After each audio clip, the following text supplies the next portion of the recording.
सिंह राशि बृहस्पति 11/1/2026 पर्यंत एवं यापर द्वादश बृहस्पति हे शनि अष्टम रही वर्ष आरंभ शेष पर्यंत शनि अष्टम जून मास पर्यंत बृहस्पति एकादश एवं राहु सप्तम केतु जन्म केतु ये हूँ आपणकर गोचर फल बा राशि मानकर चरण फल। तेणुक सिंह राशि सबु वर्गर व्यक्ति माने व्यवसायी कर्मजीवी वैदाकाशायी शिक्षाविद शिक्षार्थी क्रीड़ाविद गृहिणी 1/6/2025 पर्यंत समस्तकर आर्थिक स्थिति उन्नति आसब। नूतन आयर पंथा कर आकस्मिक धन लाभ विशेष सूत्र धन प्राप्ति एवं जो बाकी धन क्या देते सी आपणकर फेरदेव एवं जो मैंने शेयर मार्केट में पैसा रखिथे से भल प्रॉफिट आसो भल ये रोजगार भल हम मुख्यतः व्यवसायी माने कर्मजीवी मानकर आर्थिक स्थिति स्वच्छल रही शनि अष्टम रही सबु वर्गर व्यक्ति मानकर शारीरिक पीड़ा पारिवारिक अशांति मानसिक दुश्चिंता एवं दुर्घटना भय ये सब जिन सबु वर्गर व्यक्ति माने सिंह राशि सबु वर्गर व्यक्ति माने ये सब जिन को भोग करेंगे कि एकादश बृहस्पति रोचा हेतु जून मास 1 तारिख पर्यंत से समय पर्यंत सबु वर्गर सिंह राशि व्यक्ति मानकर अत्यधिक आर्थिक स्थिति स्वच्छल रय भल हम भल रोजगार जुटब भल पैसा मिल ये सब जिन भल हम आर्थिक नूतन आयर पंथा कर विशेष आयर सब विभिन्न विभिन्न पंथा कर आपण संचय भाग वृद्धि पाइब एवं खर्च भाग कम रु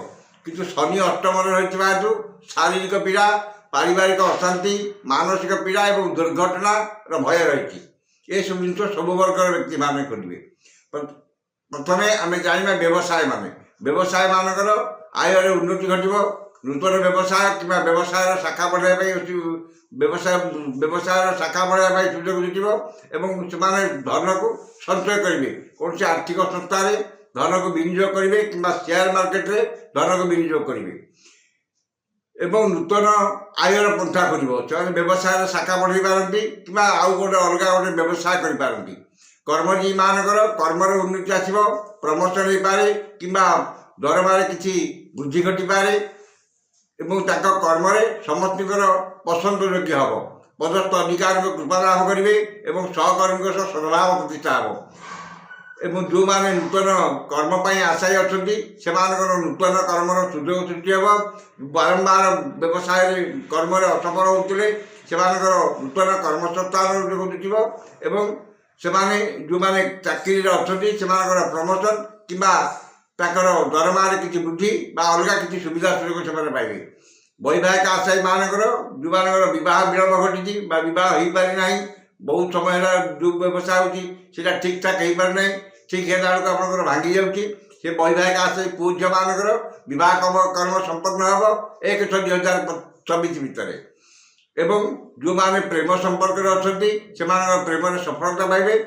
प्रेम मजबूत हम। शिक्षार्थी माने शिक्षा मनोनिवेश करेंगे उच्च शिक्षा पाई विदेश यात्रा करेंगे जी पाठ कम पाठ पढ़े जो पाठी पढ़ी से परीक्षा पढ़ो से भल मार्क रखिए भल रिजल्ट आसो। क्रीड़ाविद मानकर क्रीड़ा उन्नति घटव क्रीड़ा विकास घटव देश जाति एवं आपणकर अंचल सम्मान आनिबे एवं भल रोजगार हम। जो मैंने गृहिणी मानकर पारिवारिक शांति आर्थिक स्थिति स्वच्छलता नूतन कर्मारंभ नूतन सब जिनपतर किणवा भूमि किणवा कि नूतन गृह निर्माण करवा ये सब वर्गर व्यक्ति मान सुजोग जुटव सिंह राशि सब वर्गर व्यक्ति माने केवल शारीरिक पीड़ा मानसिक पीड़ा पारिवारिक अशांति व्यतीत समस्त सब वर्गर से भल पाइबे। 1/6/2025 पर द्वादश बृहस्पति एवं शनि अष्टम होता हेतु सबु वर्गर सिंह राशि व्यक्ति माने जून मास पर अशुभ फल पाइबे। सिंह राशि 30/10 पर जन्म बृहस्पति होता हेतु 1/6 पर ठारू सिंह राशि सबु वर्गर व्यक्ति मानकर व्यवसायी क्रीड़ाविद कर्मजीवी एवं ବିବାହ ବୈବାହିକ ଆଶାୟୀ ସବୁ ବର୍ଗର ବ୍ୟକ୍ତିମାନଙ୍କର 1 ଜୁନ୍ ମାସ ପରଠାରୁ ବର୍ଷ ଶେଷ ପର୍ଯ୍ୟନ୍ତ ଅଶୁଭ ଫଳ ପାଇବେ। ବ୍ୟବସାୟୀମାନେ ବ୍ୟବସାୟରେ କ୍ଷତି ସମ୍ଭାଳିବେ। ପାରିବାରିକ କର୍ମଚାରୀ ସମସ୍ୟା, ଟ୍ରାନ୍ସପୋର୍ଟେସନ୍ ସମସ୍ୟା ଏବଂ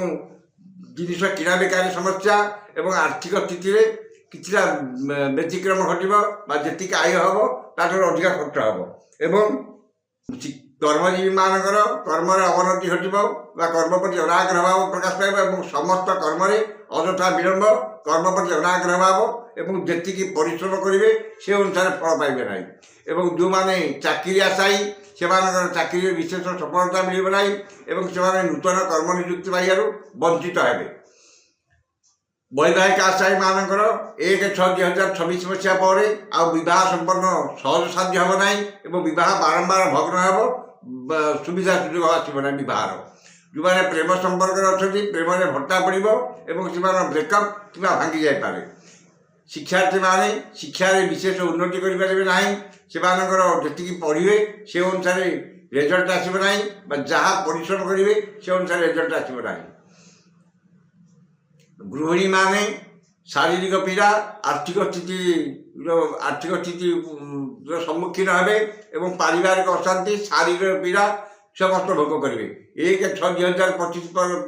ଠାରୁ ସିଂହ ରାଶିର ସବୁ ବର୍ଗର ବ୍ୟକ୍ତିମାନଙ୍କର ଅଶୁଭ ଫଳ ପ୍ରଦାନ କରିବ। ତେଣୁ ସମସ୍ତ ସିଂହ ରାଶିର ବ୍ୟକ୍ତିମାନେ ବର୍ଷ ଆରମ୍ଭରୁ ଶନିଙ୍କ କବଚ, ଶନିଙ୍କ ଯନ୍ତ୍ର ଲଗାନ୍ତୁ ଏବଂ 1/6/2025 ମସିହା ପରେ ବୃହସ୍ପତିଙ୍କର କବଚ ଲଗାଇ ବା ଯନ୍ତ୍ର ପରିଧାନ କରି ବୃହସ୍ପତିଙ୍କର ଶନିଙ୍କର ମନ୍ତ୍ର ପାଠ କଲେ ନିଶ୍ଚିତ ଭାବରେ ସିଂହ ରାଶିର ସବୁ ବର୍ଗର ବ୍ୟକ୍ତିମାନଙ୍କର ନିଶ୍ଚିତ ଅଶୁଭ ଫଳ ପ୍ରଦାନ କରିବେ।